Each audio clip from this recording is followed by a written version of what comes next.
തിരുവനന്തപുരം കേശവദാസപുരത്തെ ഈ വീട്ടിൽ വെച്ചാണ് 68-കാരിയായിരുന്ന മനോരമ എന്ന സ്ത്രീയെ ഒരു ബംഗാൾ സ്വദേശി കഴുത്തറത്ത് കൊന്ന കിണറ്റിൽ തള്ളിയത്.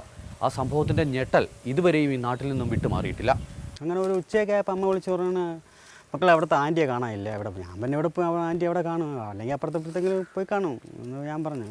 അങ്ങനെ 5 മണിയായപ്പോൾ നമ്മൾ ഇവിടെ ആരുമില്ല, ഇവിടെ പോലീസും അവരൊക്കെ പോലീസിനെ അറിയിച്ചാൽ വലിയൊരു പയ്യനെ കാണാനില്ല, അവന്മാരെ അഴയും കാണാനില്ല എന്നൊക്കെ പറഞ്ഞു. അങ്ങനെ ആൾക്കാരൊക്കെ വന്ന് ഇങ്ങനെ നോക്കിക്കൊണ്ടിരിക്കുന്നത്. പിന്നെ ഞാൻ വന്ന് നോക്കി നിറച്ചും പോലീസും ഇതൊക്കെ ആൾക്കാരും എല്ലാം കൂടി അങ്ങനെ ഓരോ നമ്മൾ അപ്പുറത്തെ ഭാഗത്ത് തപ്പിക്കൊണ്ടിരിക്കുന്നത്. ആ ഞെട്ടൽ മാറിയിട്ടില്ല, അത് ആലോചിക്കുമ്പോഴേ.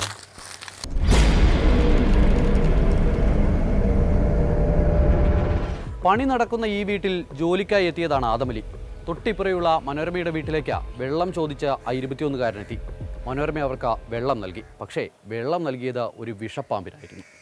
1 മാസത്തോളം മനോരമയുടെ വീട്ടിൽ വെള്ളമെടുക്കാൻ വന്നിരുന്നതിനാൽ വീടിനെക്കുറിച്ചും താമസക്കാരെക്കുറിച്ചും പ്രതിക്ക് കൃത്യമായ ധാരണയുണ്ടായിരുന്നു.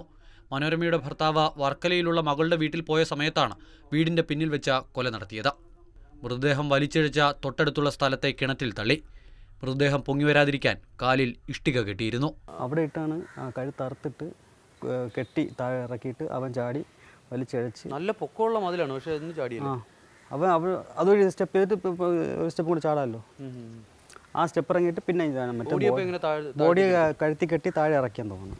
ഇറക്കിയിട്ട് വലിച്ചഴിച്ച് അതിനകത്ത് കൊണ്ടിട്ട് മൂടി എന്നിട്ട് അതുപോലെ അങ്ങ് അടച്ചു വെച്ചിട്ടുണ്ട്. അവിടുത്തെ CCTV ക്യാമറ എല്ലാം റെക്കോർഡ് ചെയ്തിട്ടുണ്ടായിരുന്നു. ചുറ്റുപാട് ഇങ്ങനെ നോക്കണം, ആരെങ്കിലും വീക്ഷിക്കുന്നുണ്ടോ എന്നൊക്കെ ചുറ്റുപാട് നോക്കിയിട്ടാണ് അതിനകത്ത് ഇട്ടത്. പിന്നെ സ്കൂബാക്കാർ വന്നു. അവസാനം ഇത് തുറന്നു. ആദ്യം 2-3 വട്ടം ഇടുമൊന്നുമില്ല. അവസാനം 3ാമത്തെ സ്റ്റെപ്പിൽ കറക്കിയപ്പോഴാണ് മുടി കിട്ടി. 65 സാക്ഷികളും 30 തൊണ്ടിമുതലുകളും 58 റെക്കോർഡുകളും അടക്കം 300 പേജ് വരുന്ന കുറ്റപത്രമാണ് പോലീസ് കോടതിയിൽ സമർപ്പിച്ചത്. കുറ്റകൃത്യം നടന്ന 63 ദിവസത്തിനുള്ളിൽ കുറ്റപത്രം തയ്യാറായി. മനോരമയെ കൊന്ന് രക്ഷപ്പെടാനുള്ള ശ്രമത്തിനിടെ ചെന്നൈയിൽ വെച്ചാണ് ആദമലി RPFന്റെ പിടിയിലാകുന്നത്. പിന്നീട് കേരള പോലീസിന് കൈമാറി. ഇതുവരെയും പ്രതിക്ക് ജാമ്യം കിട്ടിയിട്ടില്ല. കേസിന്റെ നിയമ നടപടികൾ പുരോഗമിക്കുകയാണ്.